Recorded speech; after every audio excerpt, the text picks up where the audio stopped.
আমি সরকারি চাকরিজীবী, আমার বেতন হতে কিছু টাকা সরকার কেটে রাখে, পেনশনের সময় হয়তো অনেক টাকা বাড়তি দিবে, এই বাড়তি টাকা দেখা যাবে মূল টাকার চেয়ে বেশি, আমি কি এই টাকা খেতে পারবো কিনা? এটাকে প্রভিডেন্ট ফান্ডের টাকা হয়তো উনি জানতে চাইছেন।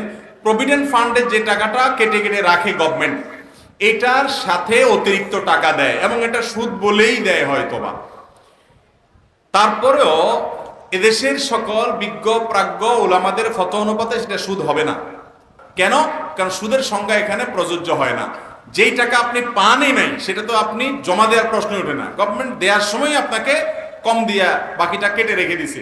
এখন তার সাথে যদি অতিরিক্ত দেয়, তো আপনি লোন দিয়েছেন তারপরে লাভ নিয়েছেন, ব্যাপারটা এরকম না, আপনি দেনই নেই, সে কাইটা রাখছে, দেওয়ার সময় আপনাকে বাড়াই দিছে।